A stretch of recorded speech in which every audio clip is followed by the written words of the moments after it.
ओम शांति। 21 अप्रैल 2024 के अव्यक्त महावाक्य। मुरली का सार।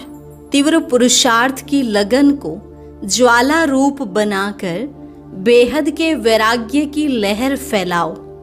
तीव्र पुरुषार्थ की लगन को ज्वाला रूप बनाकर बेहद के वैराग्य की लहर फैलाओ। पहले एक नजर मुरली के मुख्य पॉइंट्स पर। बाप दादा ने कहा, सारे कल्प में आप ब्राह्मण बच्चों जैसा होलीएस्ट, हाईएस्ट या रिचेस्ट और कोई नहीं हो सकता। लेकिन इतना रिचेस्ट बनने का साधन क्या है? सिर्फ छोटी सी बिंदी लगानी है बस। अर्थात आत्मा भी बिंदी, बाप भी बिंदी और ड्रामा समझ फुल स्टॉप लगाना, वह भी बिंदी। बिंदी लगाई और कमाई हुई। अगर कोई को आंखें ना भी हो तो वह भी बिंदी तो लगा ही सकता है। लेकिन आप बच्चे तो त्रिनेत्री हो, इसलिए इन 3 बिंदुओं को सदा यूज करो। कभी किसी बात में क्वेश्चन मार्क नहीं लगाओ। रोज अमृत वेले बाप दादा से मिलन मनाते, रूह रिहान करते, फिर जब कार्य में आते हो तो पहले इन 3 बिंदुओं का तिलक मस्तक पर लगाओ। फिर बाप दादा ने पिछली अव्यक्त मुरली में जो होमवर्क दिया था उसका रिजल्ट सुनाते हुए कहा कि तुम बच्चे जितनी परसेंटेज स्वयं भी चाहते हो उतनी नहीं है, परंतु फिर भी अटेंशन तो है। लेकिन माइनॉरिटी अब तक भी अलबेलेपन में और कभी आलस्य के वश अटेंशन कम दे रहे हैं। जो कहते हैं हो ही जाएंगे, कर लेंगे, ये है अलबेलापन। बाबा ने कहा केवल वायदा नहीं करो, लेकिन वायदे का फायदा भी लो। अर्थात तीव्र पुरुषार्थ की लगन को अग्नि रूप में लाओ। अब तक भी जो मन के व संबंध संपर्क के हिसाब किताब हैं, उनको ज्वाला रूप से भस्म करो।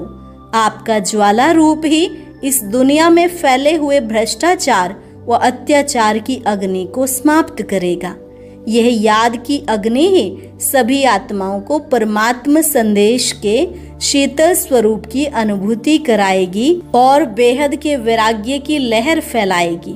और लास्ट में बाबा ने कहा, चाहे पांडव हो चाहे शक्तियां, आप सभी सागर से निकली हुई ज्ञान नदियां हो, ज्ञान गंगाएं हो।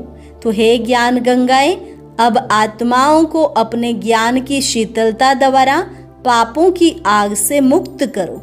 वर्तमान समय आप ब्राह्मण आत्माओं का विशेष कार्य यही है। अच्छा, चारों ओर के परमात्मा पालना के अधिकारी आत्माओं को, परमात्मा पढ़ाई के अधिकारी श्रेष्ठ आत्माओं को, परमात्मा प्राप्तियों से संपन्न आत्माओं को, सदा बिंदी की विधि से तीव्र पुरुषार्थी आत्माओं को, सदा मेहनत से मुक्त रहने वाले मोहब्बत में समाये हुए बच्चों को, ज्वाला स्वरूप विशेष आत्माओं को बाप दादा का याद प्यार और नमस्ते। रूहानी बच्चों की रूहानी बाप दादा को नमस्ते नमस्ते, गुड मॉर्निंग। आज का वरदान, शुद्ध और समर्थ संकल्पों की शक्ति से व्यर्थ वाइब्रेशन को समाप्त करने वाले सच्चे सेवाधारी भव। शुद्ध और समर्थ संकल्पों की शक्ति से व्यर्थ वाइब्रेशन को समाप्त करने वाले सच्चे सेवाधारी भव। कहा जाता है संकल्प भी सृष्टि बना देता है। जब कमजोर और व्यर्थ संकल्प करते हो तो व्यर्थ वायुमंडल की सृष्टि बन जाती है। सच्चे सेवाधारी वह हैं जो अपने शुद्ध शक्तिशाली संकल्पों से पुराने वाइब्रेशन को भी समाप्त कर दे। जैसे साइंस वाले शस्त्र से शस्त्र को खत्म कर देते हैं, एक विमान से दूसरे विमान को गिरा देते हैं, ऐसे आपके शुद्ध समर्थ संकल्प का वाइब्रेशन व्यर्थ वाइब्रेशन को समाप्त कर दे। अब ऐसी सेवा करो। स्लोगन, विघ्न रूपी सोने के महीन धागों से मुक्त बनो, मुक्ति वर्ष मनाओ। विघ्न रूपी सोने के महीन धागों से मुक्त बनो, मुक्ति वर्ष मनाओ। अच्छा, ओम शांति।